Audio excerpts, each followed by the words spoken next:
Did you ever hear that blue eyes are the result of a new gene by a genetic mutation? Chances are that you have. Evolutionists use blue eyes as an argument for supporting the assumption that mutations are capable of creating novel complexity or new genetic information. Ironically though, if you study how the blue eyes are actually formed, you will realize that that is not the case. Blue eyes, believe it or not, are actually based on the loss of genetic information, not an increase of it. So, how are blue eyes formed? In genetics, there is this receptor gene called the MC1R, which is basically melanocortin 1 receptor.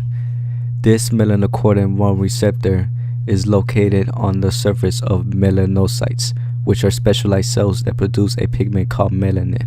The MC1R receptor gene contains specified genetic information in which the nucleotide-based sequences known as codons assemble the sequence of amino acids into polypeptides for the formation of proteins. These proteins of the MC1R receptor gene contain specific functions that regulate the production of melanin from the specialized cells. Melanin is a type of dark or brown pigment that gives color to our skin and eyes. Cutting to the chase, when the human body contains melanin, the skin color, the hair color, and including the eyes become darker. When the human body does not have a lot of melanin, the color of the human body skin, the eyes, and the hair become lighter.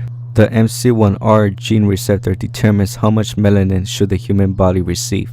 If the MC1R receptor says that this body should not have much melanin, then chances are that the person might be light-skinned and probably have blue eyes, because blue eyes is a really light color.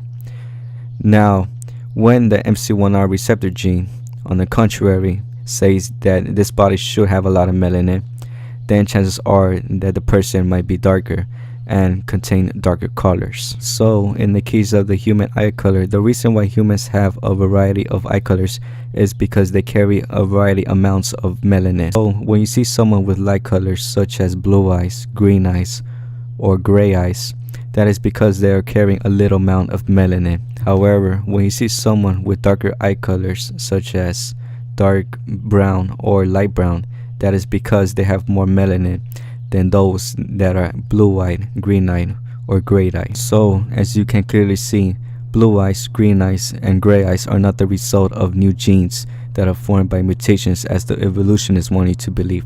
Rather, they are the result of melanin that is manufactured by the MC1R receptor gene. So as you can see, we all have the same genetic material that is responsible for eye colors and skin colors. The reason why it doesn't show up in all of humans is because the MC1R gene is producing different levels of melanin. Now, in the cases of Caucasians with blue eyes, it is quite possible that the MC1 receptor gene has become corrupted due to a stop codon.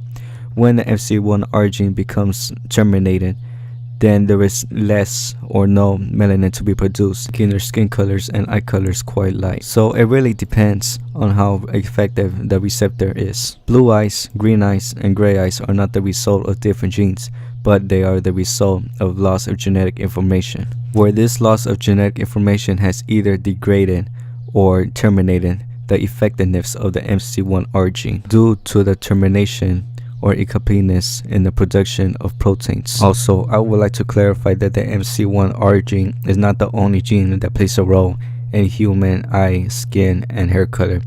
There are other genes such as OCA2 that also plays a role in human eye color, especially the eye. However, regardless which gene is responsible, that doesn't disprove the fact that the blue eyes are the result of loss of genetic information due to a deleterious mutation. Thanks for watching.